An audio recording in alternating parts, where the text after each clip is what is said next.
Fair, accurate, to the point. The 5:30 news continues on KPAX. Missoula is abuzz with a new crop of honeybees just getting ready to start producing for the summer. Here's Jill with that. Jill? Thanks, Mike. Talk about strength and numbers for the honeybee. 152 colonies are on their way to new homes today, and a big reason, the beekeeping certification program through the University of Montana. That's pretty sweet. They arrived from California, but these honeybees, more than 2 million of them, are putting down roots in western Montana. And today out at Fort Missoula, those who are experienced beekeepers and those who just want to try it out are getting started by picking up their colonies and their queens. The bees are actually the most fascinating insect out there, I think. And the first year, I couldn't believe how I hadn't known any of this my whole life. Jaylene Naylor is the vice president of the Beekeepers of the Bitterroot. Once she gets home today, she'll feed her colonies with sugar water until the spring and summer flowers bloom and the bees can feed themselves. It's a nice, expensive hobby. I heard that, yeah. But last year we got 10 gallons of honey, which was great, and we shared it with friends, and that's really more of what I enjoy about it. The beekeepers are helping to rebuild the nation's honeybee populations that have suffered massive losses through colony collapse disorder. A few years ago, when we go up to Polson and pick up the packages brought from California, we might have a handful of people here. You saw the crowd today. That gives you just some idea. Now imagine that happening in every town in the country, which is more or less what's happening. So yes, there are higher losses of bees for a variety of reasons, but what's not coming out of all this is there's a whole lot more beekeepers nowadays. And so they're not factored into the statistics, and that's the really good news. People have rediscovered bees. Now, KPAX gets this great opportunity to adopt one of the colonies, so we're going to be checking in on the bees throughout the summer, watching their progress as they make honey. Then in the fall, we'll have it harvested and then sell it, with the money going to a local charity. And as we watch and learn how these bees work, Noah Jackson will be too. He's beekeeping for the first time and is eager to learn how to nurture a productive colony. Our biggest fear is actually losing them. We consider bees like our livestock, like our chickens, like our sheep, anything to happen to them. So I'm here to glean whatever knowledge I can. There are over 100 people there today. It was really popular, and our queen is laying eggs, and in about 4 weeks we'll be new parents. Mike, I know you're excited. We'll be keeping tabs on her progress and the emerging beekeeping industry here in western Montana. When you see a honeybee hive in western Montana, obviously you think honey, you don't think daycare. But as those colonies pollinate and produce, they're also constantly caring for their unborn with such vigilance you can't help but be impressed. Western Montana beekeepers know inside their colonies the work never stops. At the KPAX hive at Fort Missoula, the girls are going gangbusters. This here is a nursery, it's a storage facility, it's a manufacturing plant. In about a month, these boxes will be filled with honey, gallons of it, more than enough to feed the colony through the winter. Honey harvesters leave plenty behind to keep the bees well fed. It's all about survival for these insects and making sure there are enough bees born to keep the bee machine buzzing along. So when we first checked the KPAX hive, we had about 25,000 bees. Well, now we have closer to 100,000, and that queen is laying 3,000 eggs a day. Bees drive pollination and help us grow the crops we need to survive, and while we appreciate that, that's not what the bees are thinking about. These insects don't pollinate on purpose. You know, okay, I'm going to pollinate. I need to go to plant A, get some pollen, and go to plant A of the same species to drop off that pollen. They're not thinking that. They're thinking, I need to get some pollen.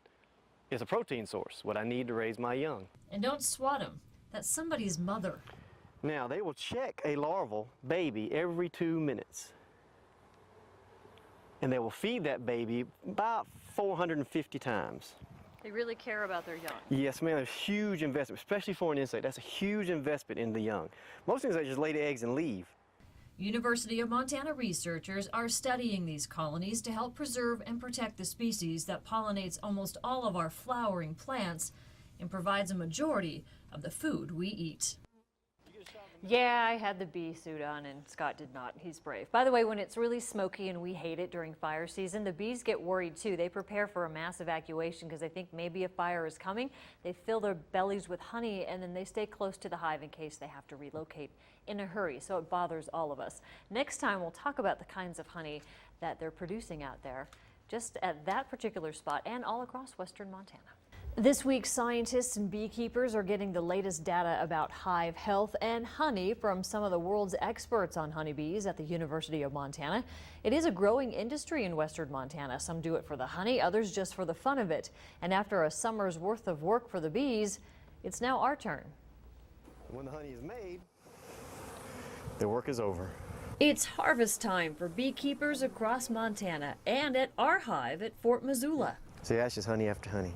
Today, bee expert Scott Debman took 10 honey-filled frames from the colony. That's about 80 pounds worth. It's enough for us and enough left for the bees to survive this winter. Each one of these cells took one bee her entire life to fill one of these cells. In her entire life, she'll make 1/12 of a tablespoon of honey. Really? It's true.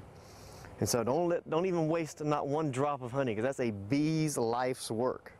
And that should give you a whole new respect for that honeybee. Took about 1 million flowers to make a pound of honey, about 500,000 flight miles to make a pound of honey. Montana typically ranks in the top 10 states for honey production. This was our hive's first year together, and the girls did well, getting most of the pollen from ornamental flowers around Missoula. The plant source affects the honey's taste. And we're finding out just how it tastes on extraction day. Using a hot knife, Scott melts and scrapes the waxy cap off the comb. Then the honey-loaded frames go into the extractor. See all the honey slinging out to the walls there? Extractors are expensive, which is why local beekeeping clubs are a helpful resource. You can buy, there's a hand crank version. Yeah, that's no fun. Mostly the clubs buy them as a club, and everyone in the club can use it to extract the honey, which is one of the biggest benefits of joining the club.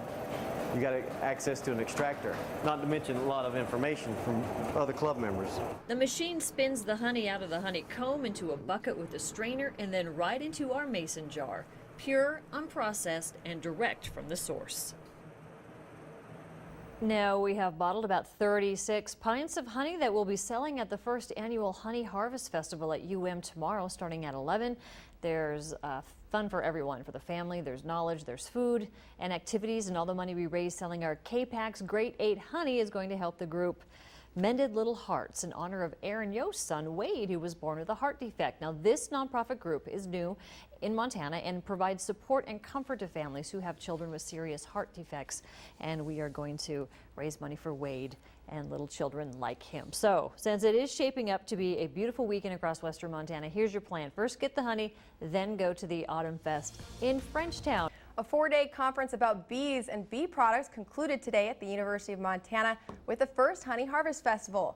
Bee experts from around the country were here to share information and ideas on bees, including their habitat and population. Today, the public had a chance to take part with a number of vendors selling their goods on the Oval. MTN also took part, selling honey from a colony of bees we adopted in conjunction with the university. President Royce Engstrom was among the many people who helped Jill Valley and Aaron Yost sell out our honey.